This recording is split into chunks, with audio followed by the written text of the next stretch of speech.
ধৈর্য যার যত বেশি সে ততই পাবে বাবা তাড়াতাড়ি গোবিন্দ কৃপা। আর যার হৃদয়ে ধৈর্য ক্ষমতা নেই সে কোনোদিন গৌর গোবিন্দ কৃপা পাবে না। সবার আগে তার ধৈর্য শক্তিটা দেখবে ভগবান, যে কতটা আমার জন্য ধৈর্য ধরে রাখতে পারে। তো আজকের কলসি রাধারানীকে বলছে, রাধে অত অধৈর্য হচ্ছ কেন? যমুনার ঘাটে থেকে গোবিন্দকে আনতে পারোনি বলি তুমি আমাকে এমন করে মাটিতে দূর দূর করে ফেলে দিচ্ছ। তুমি জানো ভগবান পেতে গেলে তার কত ধৈর্য শক্তির দরকার। তা রাধারানী হেসে বলছে, হ্যাঁ রে, তুই তো একটা মাটির কলসি, তা তুই একটা মাটির কলসি হয়ে তুই অত ধৈর্য শক্তির বুঝলি কি? বলে, শোনো, আমাকে দেখে মনে হয় আমি মাটির কলসি। রাধারানীর সঙ্গে মাটির কলসি কথা বলছে। বলে, দেখলে মনে হয় আমি মাটির কলসি, কিন্তু আমার জীবনে কত কষ্ট কি তুমি জানো? তুমি কি আমার জীবনের খবরটা রেখেছো? আমার জীবনে কত ঘাত প্রতিঘাত সহ্য করতে হয়েছে। তা তুই একটা কলসি হয়ে তোর আবার জীবনের কষ্ট কি? বলে, কষ্ট নয়, তাহলে আমি আমার জীবনের কাহিনীটা তোমাকে একটু বলি, তুমি শোনো। ও মাইরা, কলসির কাহিনীটা রাধারানীকে বলছে, রাধে শোনো, আমি যেদিন মাঠে মাটি হয়েছিলাম, ভালো করে মন দিয়ে শুনবেন বাবা, কলসি তার জীবনের কষ্টের কথা রাধারানীকে বলছে। আমি যেদিন মাঠে মাটি হয়েছিলাম, ওই পাল মশাই, বাবা পাল মশাই কাদের বলে? যারা রাজমিস্ত্রির কাজ করে তাদের তো রাজমিস্ত্রি বলে, তাদের পাল মশাই বলে। কাদের বলে মা জানো?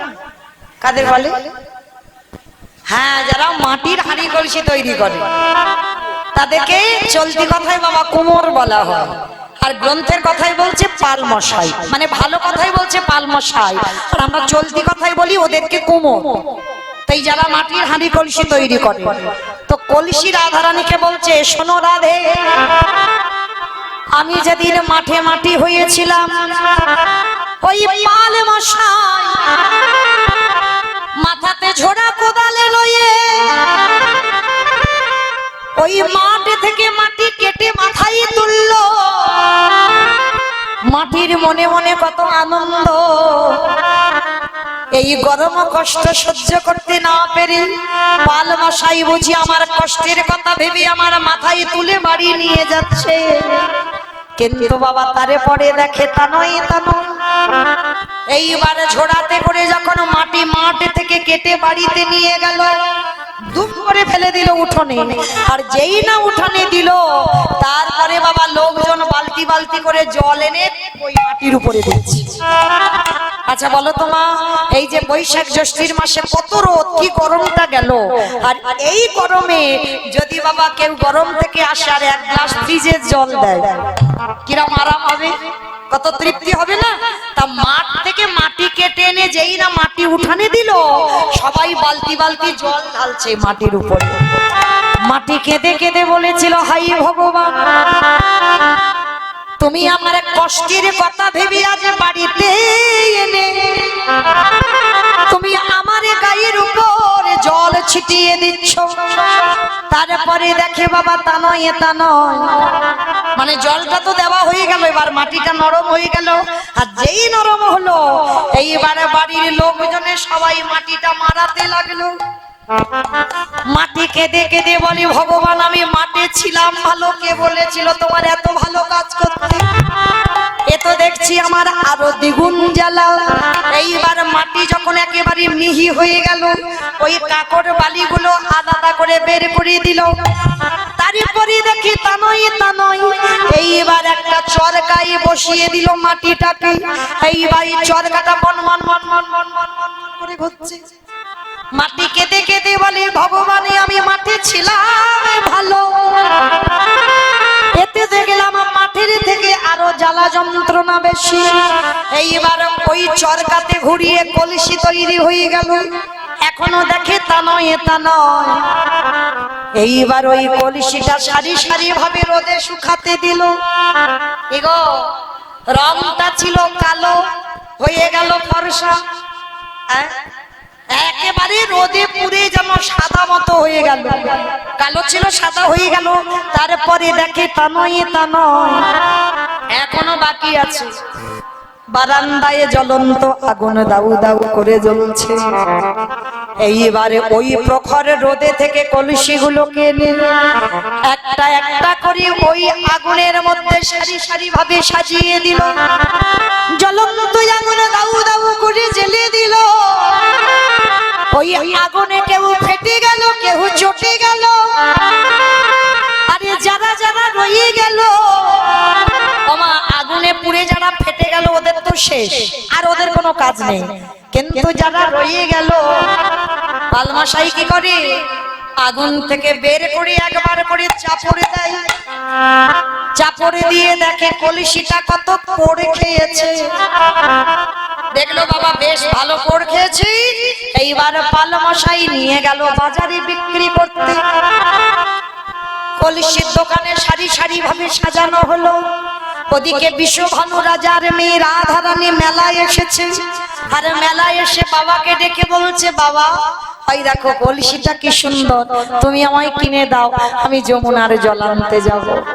কলসির জীবনটা কেমন দেখো, যে বিক্রি করে সেও মেরে দেখে, আর যে বাজার থেকে কিনে নেয় সেও মেরে দেখে না। তাহলে সারা জীবন মার খেতে খেতে গেল সেই জন্ম থেকে, দেখের মাঠ থেকে। তাই এবার ভালো করে মেরে দেখে নিল বিশ্বভানু রাজা। এইবার রাধারানীর কাঁকে তুলে দিল। এইবার রাধারানী কলসিটা কাঁকে নিয়ে গেল যমুনার জল আনতে। কলসি কেঁদে কেঁদে বলছে, রাধে গো, সেই মাঠে মাটি হয়ে থাকা থেকেই তোমার কাঁকে ওঠা পর্যন্ত যদি জীবনে এত ঘাত প্রতিঘাত যদি সহ্য না করতাম, ভালো ভালো তবে কিছু দর্শন পেলাম। একেবারে তাই গৌর হরিব।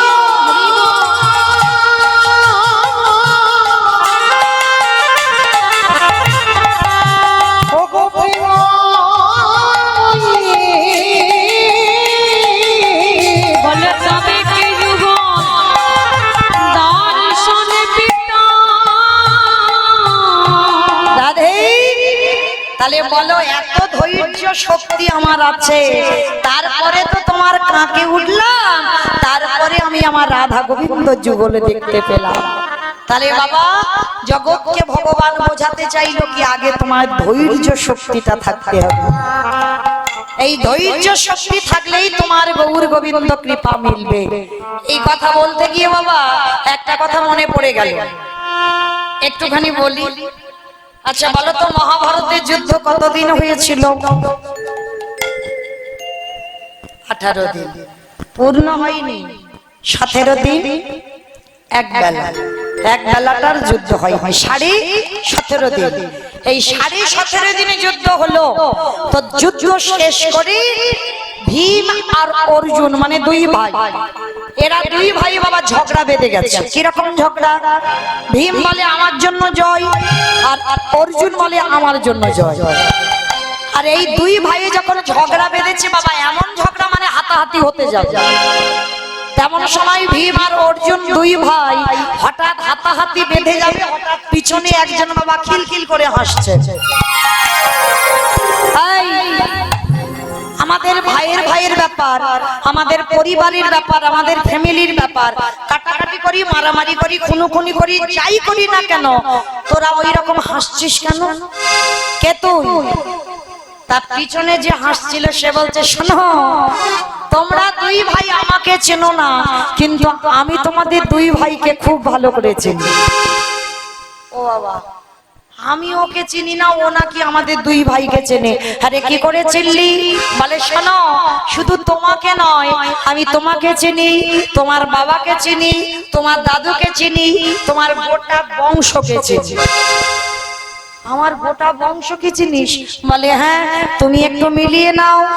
বিষ্ণু থেকে ব্রহ্মা, ব্রহ্মার পুত্র উগ্রীব, উগ্রীবের পুত্র সোম, সোমের পুত্র বুধ, বুধের পুত্র পুরুরবা, পুরুরবার পুত্র আয়ুষ, আয়ুষের পুত্র নহুষ, নহুষের পুত্র যজাতি, যজাতির পুত্র যদু, যদুর পুত্র কুরু, কুরুর পুত্র জন্মেঞ্জয়, জন্মেঞ্জয়ের পুত্র গতিস্থান, গতিস্থানের পুত্র মনুষ্য, মনুষ্যের পুত্র চারুপাল, চারুপালের পুত্র রুদ্রাসন, রুদ্রাসনের পুত্র হৃদেশু, হৃদেশুর পুত্র রক্তিনাথ, রক্তিনাথের পুত্র ব্যাভি, ব্যাভির পুত্র দুষ্মন্ত, দুষ্মন্তর পুত্র ভরত, ভরতের পুত্র ইক্ষু, ইক্ষুর পুত্র সংবরণ, সংবরণের পুত্র সুধনু, সুধনুর পুত্র সহদ্র, সহদ্রর পুত্র যবন, যবনের পুত্র কৃতি, কৃতির পুত্র উপরিজে বসু, উপরিজে বসুর পুত্র জরাসন্ধ, জরাসন্ধর পুত্র সহদেব, সহদেবের পুত্র সমাচি, সমাচির পুত্র কুশু, কুশুর পুত্র জম্ভু, জম্ভুর পুত্র সুরত, সুরতের পুত্র বিহরত, বিহরতের পুত্র আজুকানু, আজুকানুর পুত্র অগ্রধর, অগ্রধরের পুত্র দেবঋষি, দেবঋষির পুত্র ঋক, ঋকের পুত্র বিদি, বিদিকের পুত্র পতিত, পতিতের পুত্র শান্তনু, শান্তনুর পুত্র বিচিত্রবীর্য, বিচিত্রবীর্যের পুত্র পাণ্ডু, পাণ্ডুর পুত্র ভীম, ভীমের পুত্র ঘটোৎকচ, আর ঘটোৎকচের পুত্র যে পিছনে হাসছিল নাম হলো তার বর্বরী।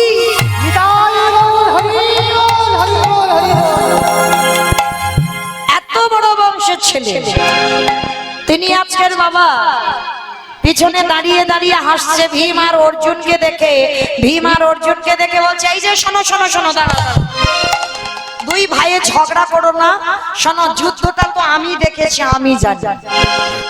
বলে তুই যদি আমার নাতি হোস তাহলে তোর এই দেহটা কোথায় গেল, তোর মাথাটা ঝুলছে কেন? বলে ওইটা তোমার কৃষ্ণকে প্রশ্ন করো, ওইটা তোমার কৃষ্ণকে প্রশ্ন করো, তাহলে বলতে পারবে। কৃষ্ণ এসে হাজির। কৃষ্ণ, এ যদি আমার নাতি হয় তাহলে এর মাথাটা শুধু ঝুলছে, দেহটা কই? তখন আমার ভগবান মুচকি হেসে বলছে শোনো, যেদিন তোমরা সবাই আনন্দ করতে করতে যাচ্ছিলে কুরুক্ষেত্রের মাঠে, তোমার নাতি বর্বরী আমার রাস্তা অবরোধ করেছিল, অবরোধ করে বলেছিল কৃষ্ণ একবার যদি আমি মাঠে খেলতে নামি কোনদিন তুমি পারবে না কুরুক্ষেত্রের মাঠে পাণ্ডবদের জয়ী করে ফেরাতে। তা ভগবান কৃষ্ণ বলেছিল বর্বরী তুই কিরকম যোদ্ধা, কই একটু প্রমাণ দে। বলে কি প্রমাণ দিতে হবে কৃষ্ণ? বলে শোন, একটা বান মারবি বট গাছের ডালে সব পাতা যেন ছিদ্র হয়ে ফিরে আসে।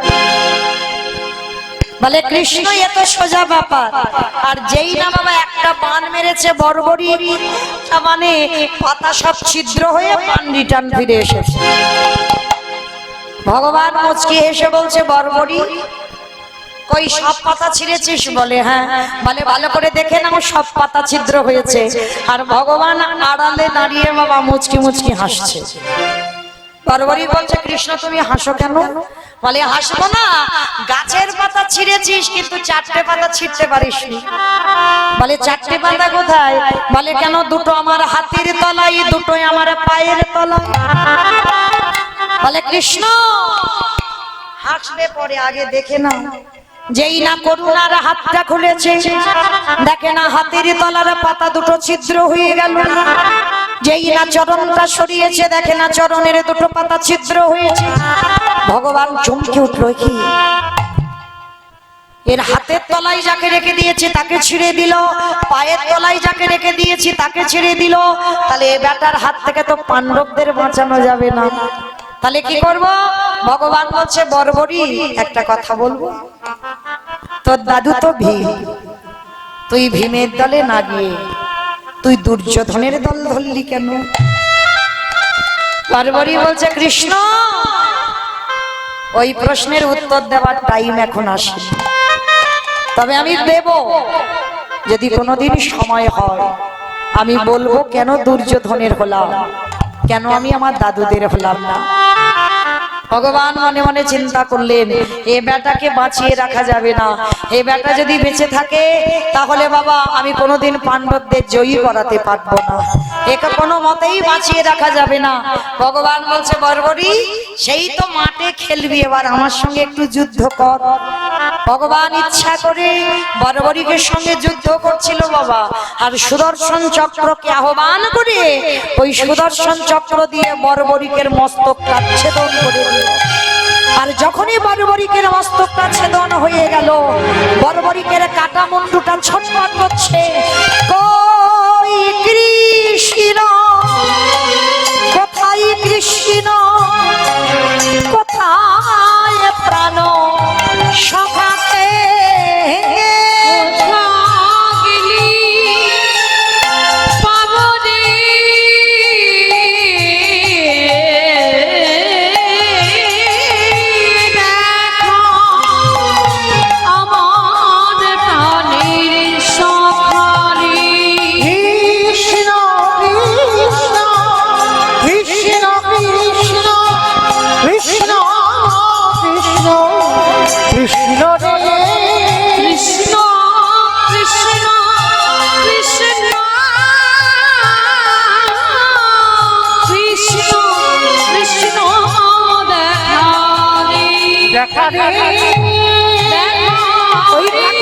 ছটফট করছে।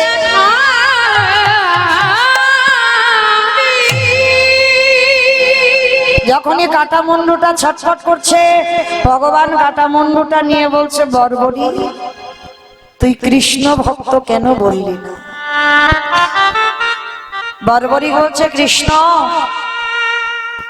তুমি জানতে চেয়েছিলে না আমি আমার দাদুর দলে হলাম না, আমি দুর্যোধনের দল কেন হলাম? শোনো, আমার মায়ের নাম হলো কামকালিকা, আমার মা আমাকে শিখিয়েছে খোকা যদি কোনোদিন যুদ্ধ করতে হয়, যে পক্ষে তোর দাদু থাকবে সেই পক্ষে যাবি না, তুই অন্য পক্ষে যাবি কেন? তার একটাই কারণ, কারণ তোর দাদুরা হলো কৃষ্ণ ভক্ত। একবার যদি কৃষ্ণ ভক্তের হাতে মৃত্যু হয় তাহলে মনে রাখবি কৃষ্ণ ভক্তের হাতে প্রাণ গেলেই তোকে কোনোদিন এই অসুর কুলে আসতে হবে না। আমি তোর মা কামকালী তাকে তোকে আশীর্বাদ দিলাম, পাণ্ডবদের হাতে যদি তুই নিধন হোস তাহলে অসুর কুলে নয় তুই দেবলোকে চলে যাবি। তবে জানো কৃষ্ণ স্বয়ং ভক্ত নয়, স্বয়ং ভগবানের হাতে প্রাণ যাবে আমি বুঝি। সবাই আপনারা জানেন সঞ্জয় দিব্য নয়নে দেখে অন্ধ ধৃতরাষ্ট্রের কাছে কুরুক্ষেত্রের একটা বর্ণনা করেছিল, কিন্তু শুধু সঞ্জয় একা দেখেনি, আরো একজন দেখেছিল যে হচ্ছে বর্বরীকের কাটা মুন্ডু। ভগবান বলল বর্বরী তোর এই মাথাটা চলে যাও রাজস্থান, তোর এই কাটা মুন্ডুটা রাজস্থানে ঘাটু শ্যাম নামে তোর এই কাটা মাথাটা পূজিত হবে। আজকের পর থেকেই জগতে আমার নামে তোর এই মাথাটা পূজিত হবে। আজও যারা যাবেন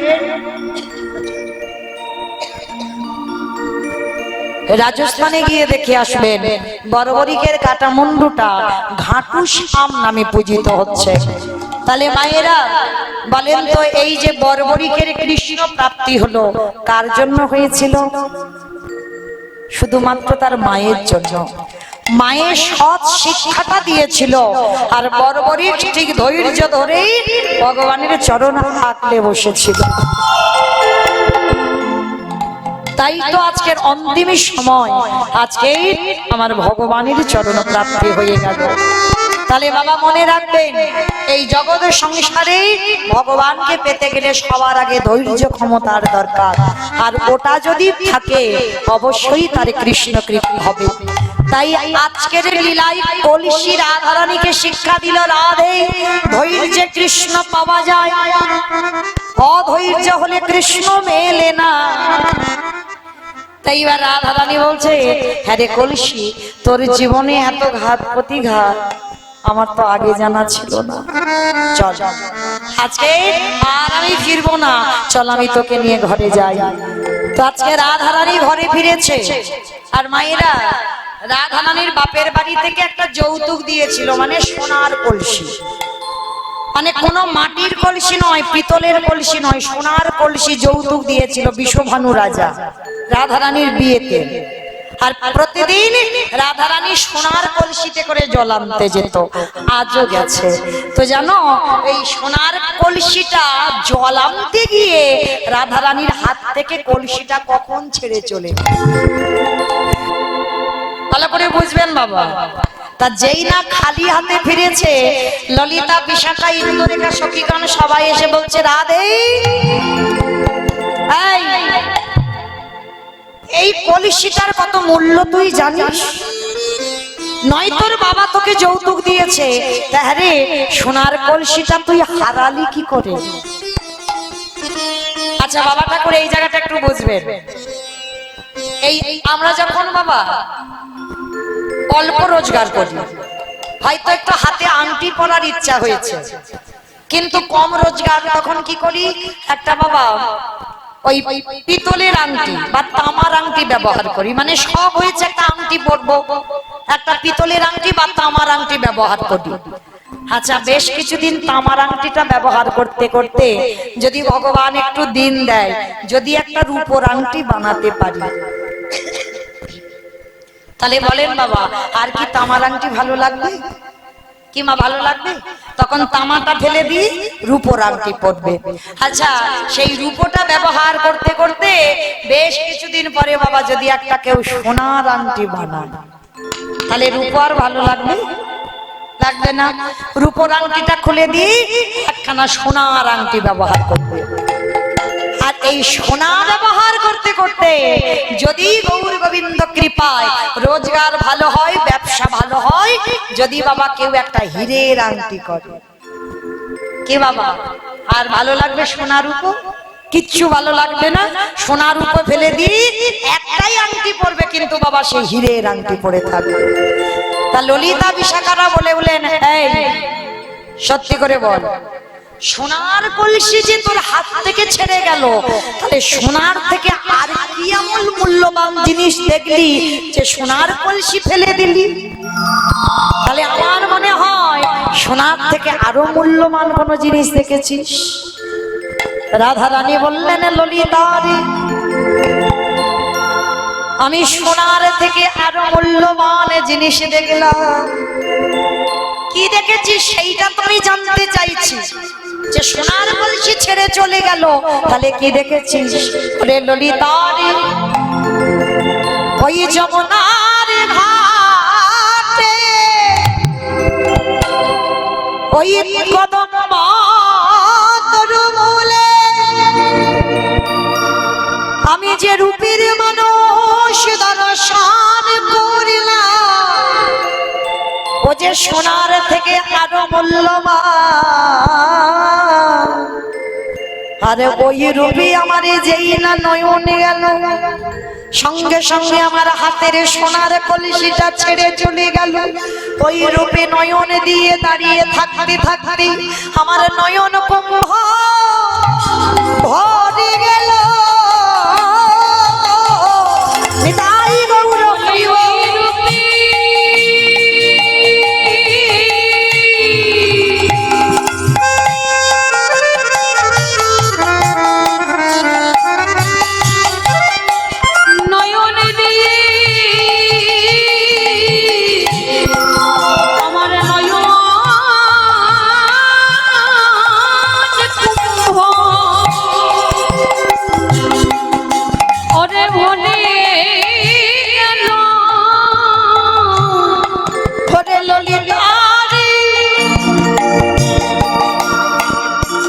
সোনার কলসি জল আনি নাই বটে,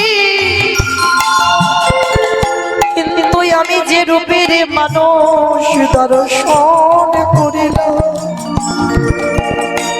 আমার নয়ন কুম্ভ আমি ভরে এনেছি। বলি ওই না রূপে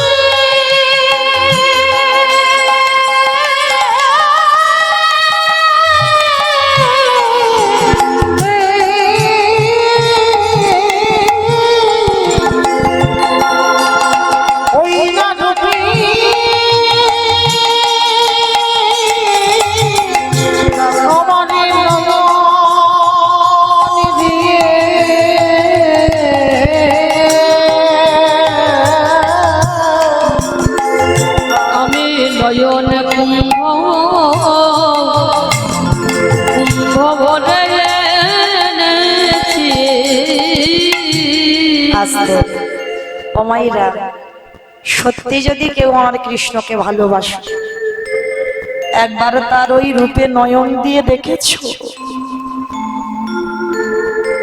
প্রকৃতিভাবে যদি একবার ওই রূপে নয়ন দেওয়া যায়, আর চোখ ফিরানো যায় না। রাধারানী যমুনায় জলান্তি গেল, আমার গোবিন্দ রূপে নয়নে দিয়ে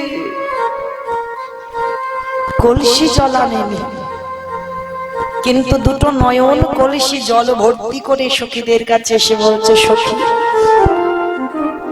তোরা তো কোনোদিন এ সময় আমার কাছে আসিস না, কি ব্যাপার আমার কাছে এলি যে বড়?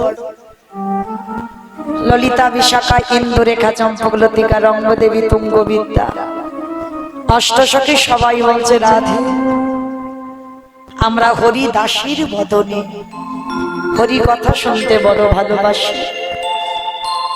মায়েরা মনে রাখবে, সব বদনে কৃষ্ণ কথা শুনতে ভালো লাগে না।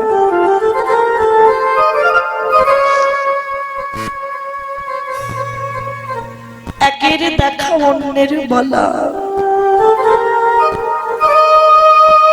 নয়নে দেখতে পাই শুধু বলতে পারি না,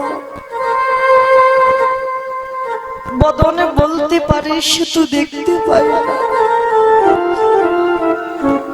সখীগণ বলছে, রাধে আজকে তোর মুখ থেকে তোর বধুর রূপের কথা আজকের আমরা শুনবো, কারণ এই জগতে যে যতই বলুক না কেন রাধে, তোর মতো বর্ণনা এই পৃথিবীতে কেউ দিতে পারবে না। আর তোর মতো করি আমার গোবিন্দকে কেউ ভালোবাসতে পারবে না। তা রাধারানী সখীগণকে নিয়ে বসেছে, সখীগণকে নিয়ে বসেছে, বসে বলছে, শোন ললিতা, আজ আমি বলবো সেই রূপের কথা। কোন রূপ জানিস? পরে দেখে না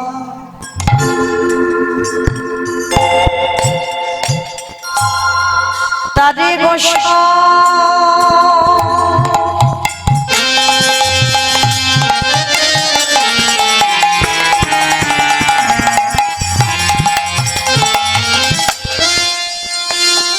দেখে এলাম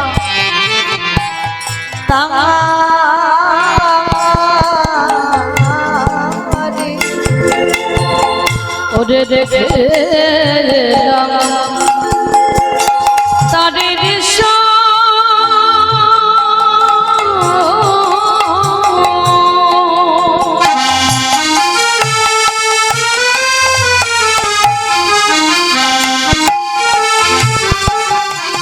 ওরে দেখে তারে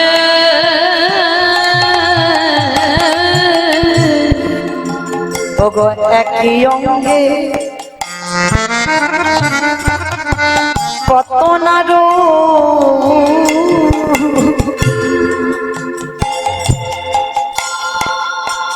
নয়নে না ধরে, একই অঙ্গে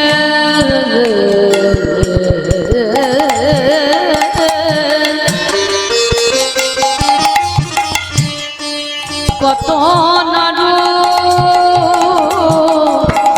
নয়নে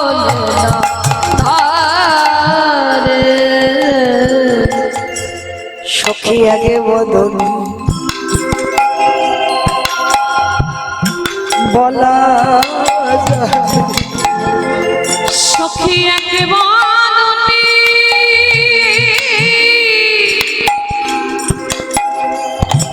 নানা বলা যায় না রে আমার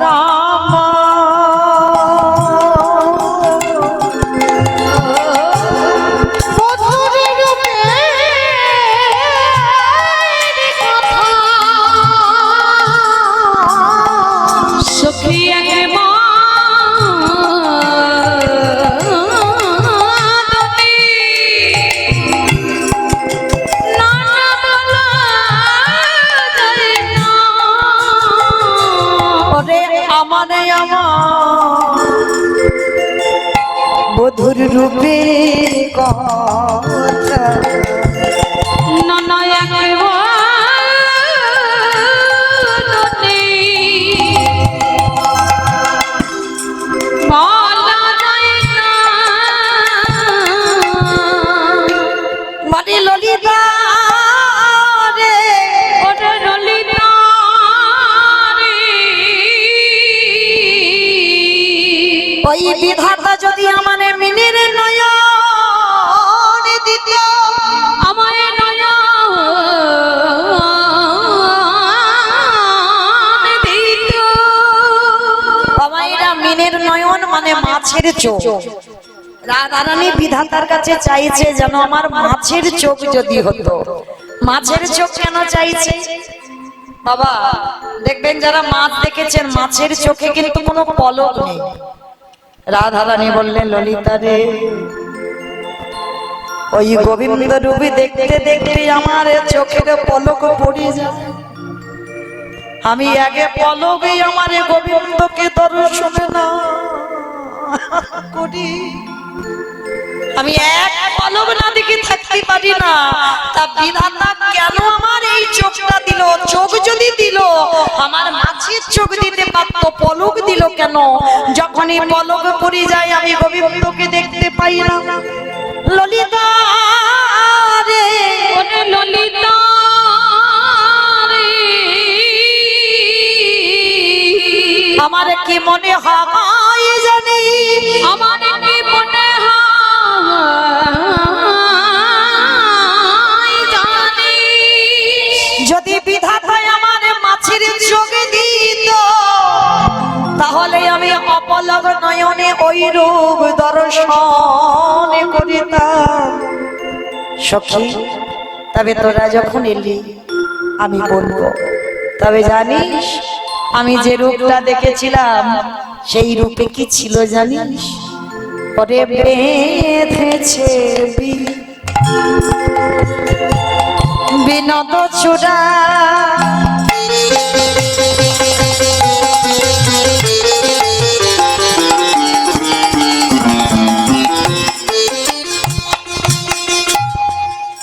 নবগুঞ্জা দিয়া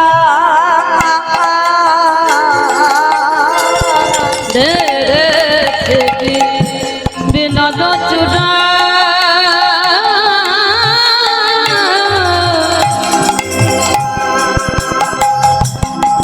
ওরে নবগুঞ্জা দিয়া উপরি ময়ূরের পাখা বামে হেলাইয়া, ও উপরে ময়ূরের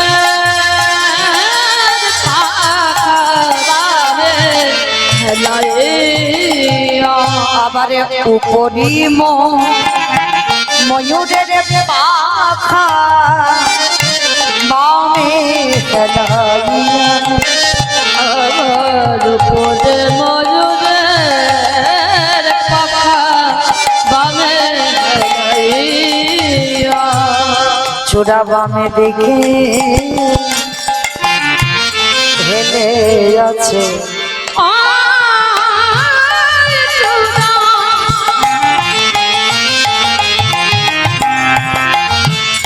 বামে দিকে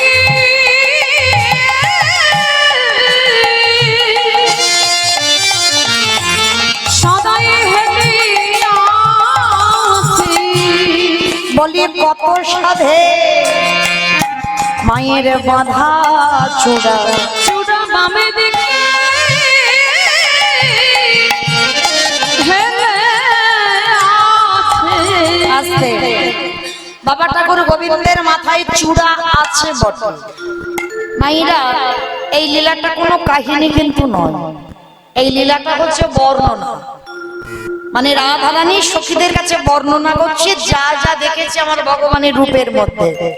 তো সবার প্রথমে বলছে জানিস ললিতা, আমার বধূ কদম্ব বৃক্ষের ডালে বসেছে কিন্তু মাথায় একটা বিনোদ চূড়া বাঁধা আছে।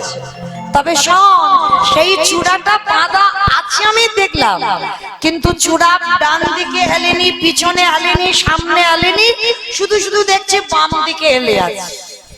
বলতো ললিতা, গোবিন্দের মাথায় চূড়া বামে হেলেছে কেন?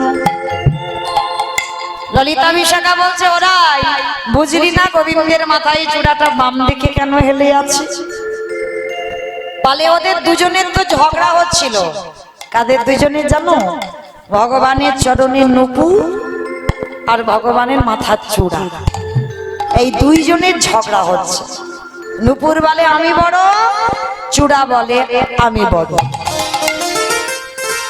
আচ্ছা বলো তো মাইরা, চূড়া বড় না নূপুর বড়?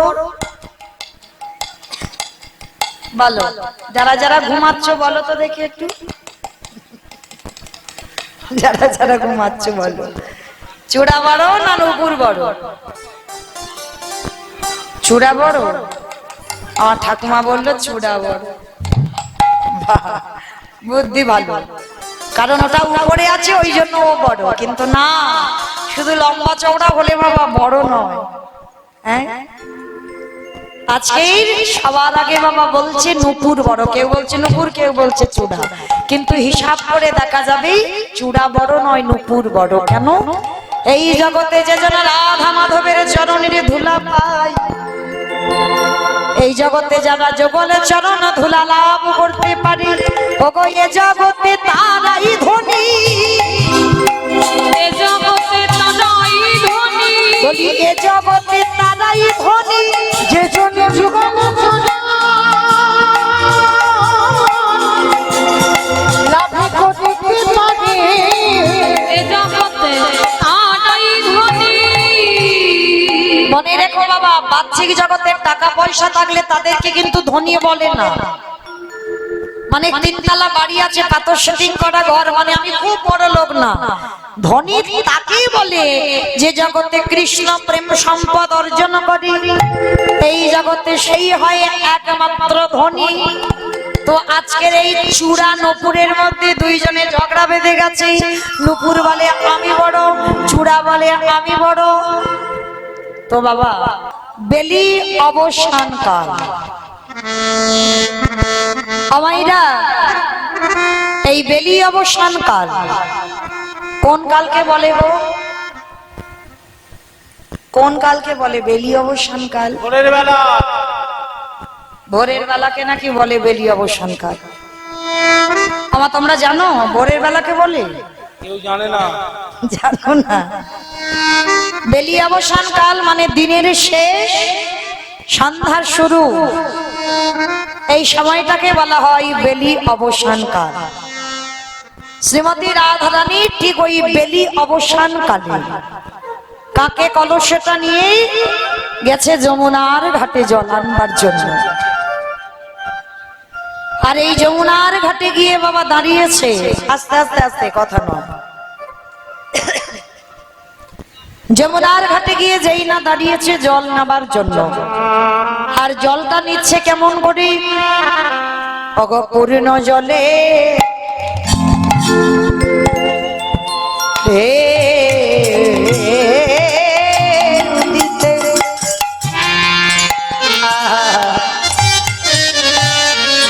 অগবিম্ব ওঠে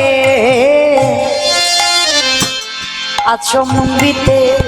আহাবরি রে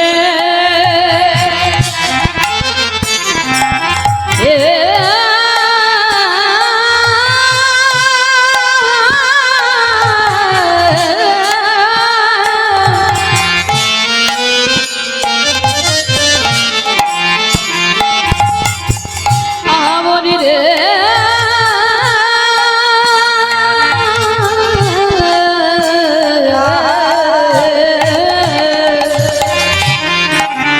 পূর্ণ জলে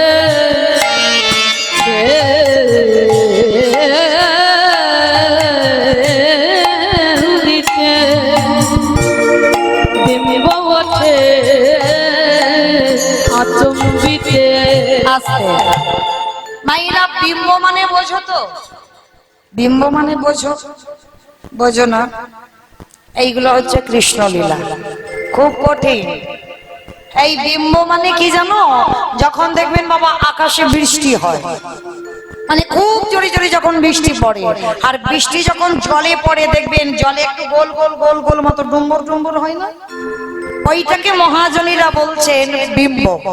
তো রাধারানী কি করেছে, যমুনায় তো জল আনতে গেছে, আর জল আনতে গিয়ে কলসিটা নিয়ে একবার করে ঢেউ দিচ্ছে, আর যেই ঢেউ দিয়েছে কলসির গায়ে জল লেগে একটা একটা করে বিম্ব হচ্ছে। শুধু বিম্ব হচ্ছে না, সেই বিম্বের মধ্যে কি হচ্ছে জানো, ওগো বিম্বের মা মাঝারে শ্যামরায় গো বিম্বের মাঝারে শ্যাম রায় গো বিম্বের মাঝারে শ্যামরা। ওই বিম্বের মাঝারে শ্যামরা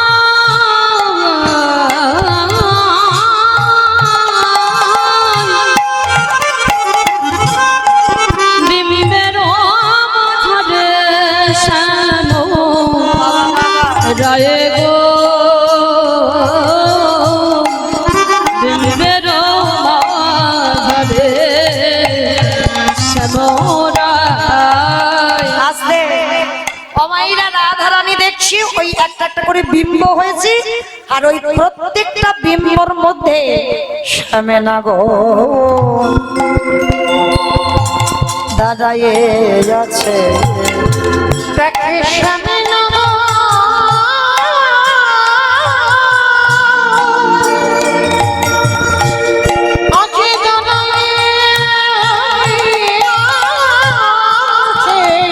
বলি অধরে মলিল আমার শ্যামেরা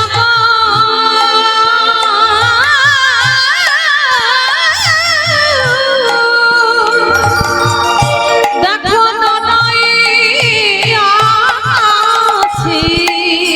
অমাইরা রাধারানী কত বোকা নারী দেখো, ওই বিম্বের মধ্যে গোবিন্দ আমার মুরলিটা ধরে দাঁড়িয়ে আছে। আচ্ছা সত্যি কি ভগবান ওই বিম্বের মধ্যে বসে আছে? না, ভগবান আছে কোথায়? কদম্ব বৃক্ষের ডালে বাঁকা করি বাঁকা হাতে মোহন মুরলীখানা বাজাচ্ছেন, আর সেই প্রতিচ্ছবিটা প্রতিটা বিম্বের মধ্যে হয়েছে। আর ওই ছবিটা প্রত্যেকটা বিম্বের মধ্যে যখনই ফুটছে, রাধারানী মনে মনে ভাবলেন ধরি ধরি মনে করি ধরি বারে নাহি বাড়ি। আজ যখন তোমায় পেয়েছি, আমি তোমাকে ধরে আজকের বাড়িতে নিয়ে যাব। অনেকদিন শুধু মনে মনে করি তোমাকে ধরে নিয়ে যাব, কিন্তু পারি না সুযোগ। তবে আজকে যখন আমার সুযোগ এসেছে, আমি তোমাকে কলসির ভিতরে করে নিয়ে যাব। আমাইরা কত বোকা দেখো রাধারানী। বিম্ব যদি কলসিতে ঠেকে তাহলে কি মা থাকবে? ও তো ফেটে যাবে। রাধারানীর সেই বোধগম্যতা নাই। কি করেছে জানো? আস্তে আস্তে করে ওই যে কলসির মুখটাকে ধরেছে, আর আস্তে আস্তে করে ঢেউ দিচ্ছে, আর ঢেউ দিয়ে দিয়ে ওই বিম্বগুলোকে কলসির ভিতরে নিয়েছে। আর ভিতরে নিয়ে রাধারানী কাকে নিয়েছে, আর কাকে নিয়ে কি করেছে জানো? ওই শাড়ির আঁচলটা দিয়ে, যদি আমার গোবিন্দ চলে যায়, শাড়ির আঁচলটা দিয়ে ওই কলসির মুখটাকে ভালো করে টাইট করে বেঁধে দিয়েছে। চলো, অনেকদিন ইচ্ছা তোমায় আমি ধরে বাড়িতে নিয়ে যাবে, আজ এখন সুযোগ পেয়েছি, চলো তোমাকে নিয়ে যাব। তাই এবার গোবিন্দকে কাকে করে নিয়ে যাচ্ছে। আর যেতে যেতে মা কি হয়েছে জানো? রাধারানীর মনটায় কষ্ট হচ্ছে। ওরে বাবা, হ্যাঁ গো, আমার বধূর দম বন্ধ হয়ে যায়নি তো? এই যে এইভাবে করে একেবারে ৮-৭ করে আঁচল দিয়ে বেঁধে রেখেছি, যদি মুখে দম বন্ধ হয়ে যায়, দাঁড়াও একবার দেখি তো খুলে। আর যেই না আঁচলটা খুলেছে, দেখেন আমার এরা বিম্ব কি আছে ভিতরে। সে সব তো কলসির গায়ে লেগে বাবা সব ফেটে গেছে, কোনো বিম্বটাই নেই। আর যখন বিম্বটা নেই, রাধারানী রেগে গিয়ে কলসির উপরে রাগটা দেখাচ্ছে, দূর হয়ে যা। এত যত যত্ন করে আমি সেই যমুনার ঘাট থেকে আনলাম, আমার বধূকে ধরে আনলাম, আর আমার বধূ কলসি থেকে পালিয়ে গেল। যেই না জোর করে কলসিটাকে রেখে বলছে দাঁড়াও, আবার আমি আমার বধূকে ধরে আনবো। যখনই কলসিটাকে রেখেছে, কলসি কেঁদে কেঁদে বলে রাধে গো, রাধে গো,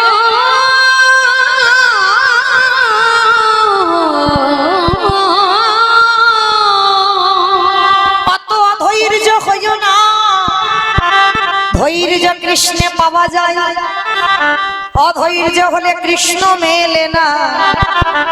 যার জীবনে যত ধৈর্য সমতা থাকবে, যে যত ধৈর্য ধরতে পারবে, তারই অচিরে কৃষ্ণ প্রাপ্তি হবে।